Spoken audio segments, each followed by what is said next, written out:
Қалайсыңдар, сендермен бірге Ақылмет. Менің каналыма қош келіпсіңдер.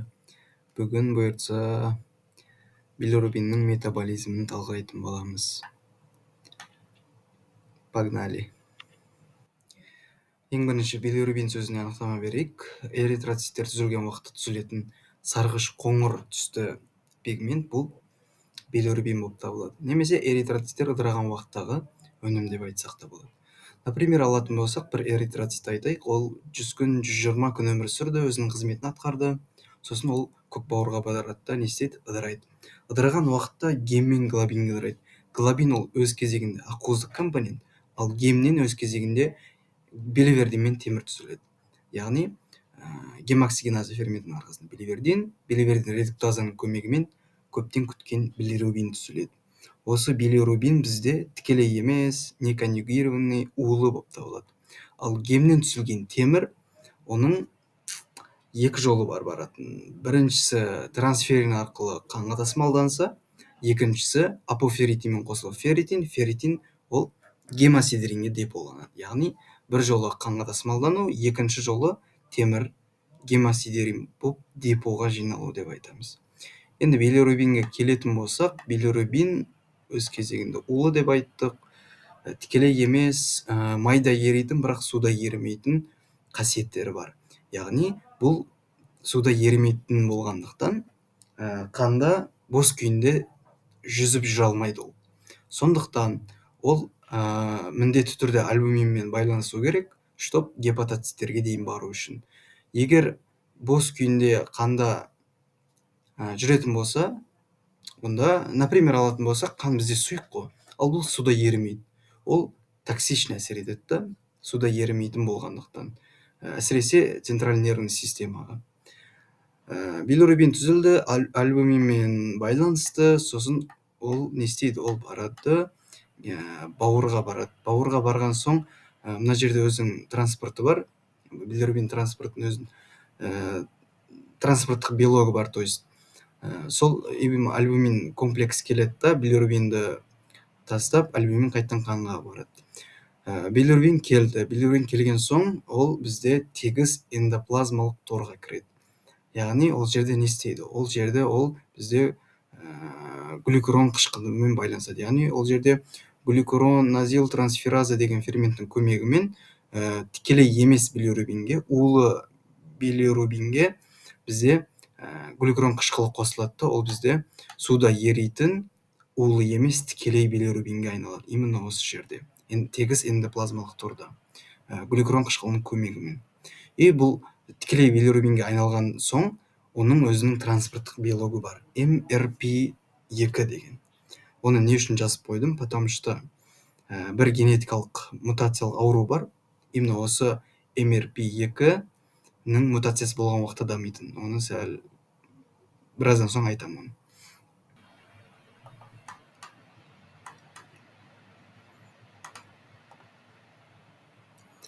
Тікелей билирубин түзілді бізде. Тікелей билирубин түзілген соң, ол өт құрамы арқылы ішекке қарай бөлінеді деп айтамыз.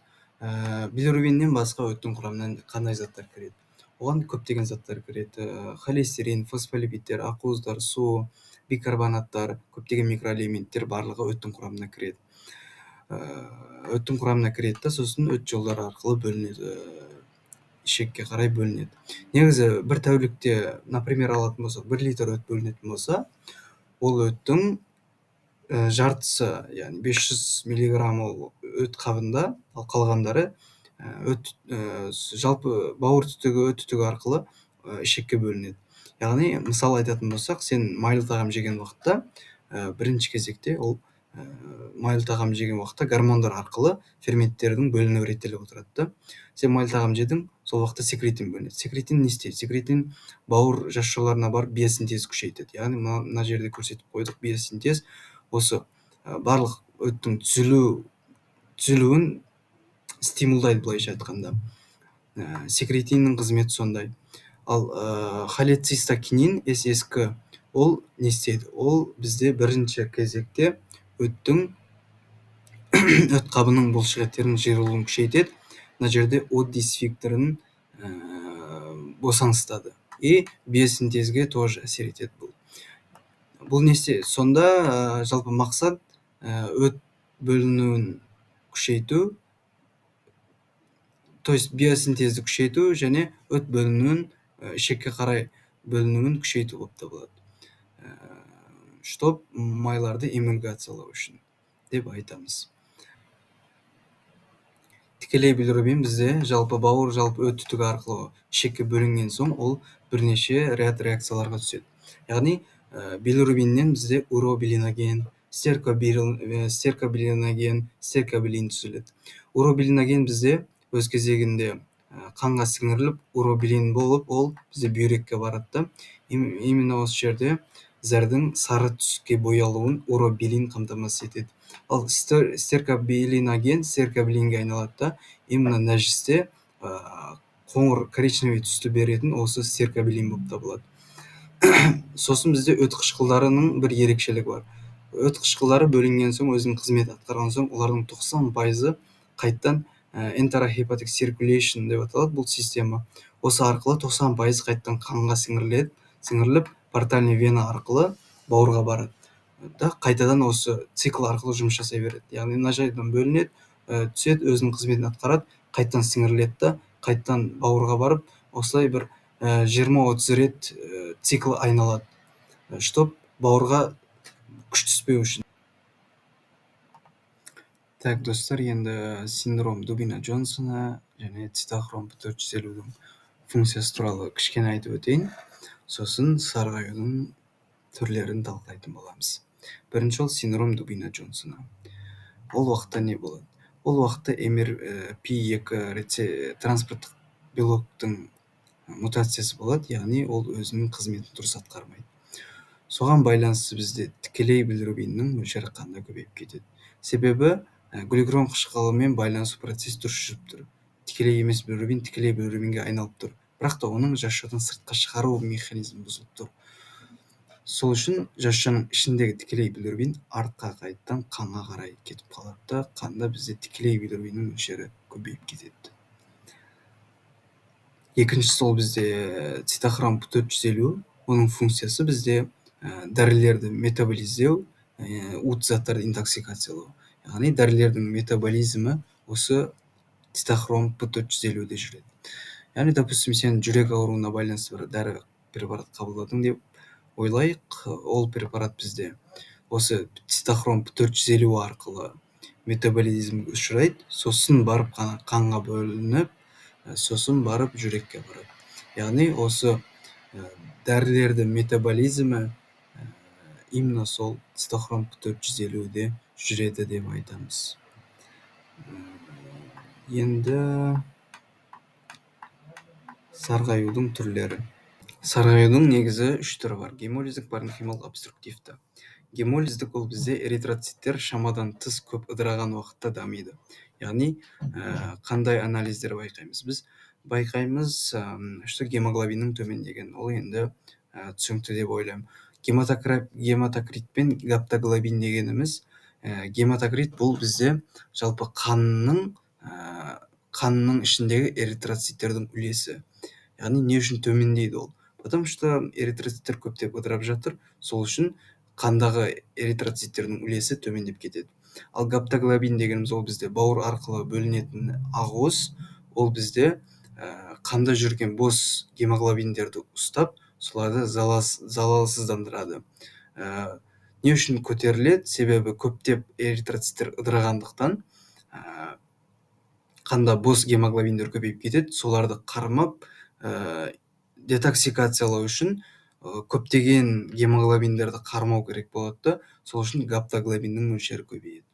Тікелей емес билирубин ол көтеріледі, АЛТ-асты норма, ГТТ и ШФ норма, гемоглобин зәрде, потому что қанда көп болған соң ол зәрде деп пайда болады. АЛТ мен АСТ дегеніміз ол аланин аминотрансфераза және аспартат аминотрансфераза. ГГТ гамма глутамил трансфераза, ШФ шilшный фосфатаза. АЛТ мен АСТ бізде бауырдың повреждениясы болған уақытта ғана көтеріледі. Ал ГГТ мен ШФ ол бізде бағана айттық қой, оң жақ бауыр түтігі, сол жақ бауыр түтігі, общий бауырлық түтік солар барлығы таралған уақытта ГГТ мен ШФ көтеріледі. Бұл жерде не үшін көтерілмей тұр? Потому что бізде процесс мына жерде болып жатыр да. Гемолиз болып жатыр, бауырдың тікелей емес билирубин көтеріліп жатыр. Ешқандай бауырда повреждение болған жоқ. Сол үшін АЛТ-АСТ нормада болады, ГГТ мен ШФ тоже нормада болады. Потому что ешқандай түтіктердің ешқандай қысылу процестері болған жоқ. Сол үшін егерде осындай көрсеткіштер болатын болса, онда бізде гемолиздік сарғаю болады. Оның енді себептері белгілі деп ойлаймын, что инфекциялық аурулар, резус конфликт, сол сияқты уақыттарда гемолиздік анемия болады. Сарғаюдың екінші түрі ол паренхималық. Паренхималық сарғаю кезінде повреждение тікелей бауырда болады. Сол үшін тікелей билирубин, тікелей емес билирубин екеуі де көтеріледі, уробилиноген төмендейді. Себебі бізде бауырда повреждение болғандықтан уробилиногенге дейінгі процесс өте аз болады, немесе болмайды деп айтамыз. Сол үшін де оның концентрациясы төмен болады. Яғни мына жерде айттық қой біз, что өт арқылы бөлінеді, өт арқылы бөлінген соң ішекте барып, мынандай процесстер арқылы мына жерде уробилиноген түзіледі. Ал егер бауырдың өзінде само собой повреждениесі болатын болса, онда ол өт жолдары арқылы ішекке дейінгі процесс тоқтайды, немесе өте аз мөлшерде уробилиноген болады сарғаюдың паренхималық түрінде. АЛТ-АСТ көтеріледі, потому что повреждение бауырда болып тұр. Бұның процесін айтатын болсақ, не үшін бауырда повреждение болған бетте АЛТ-АСТ көтеріледі? Потому что егер, например, мына жерде повреждение болатын болса, былай, бауырдың ішіндегі ферменттері, осы АЛТ-АСТлар сыртқа, яғни қанға қарай шығып кетеді, қанға қарай.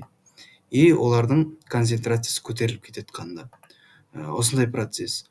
Яғни, что егер бауырда повреждение болса, онда АЛТ-АСТ көтеріледі. Егер бауырда повреждение болмаса, АЛТ-АСТ көтерілмейді.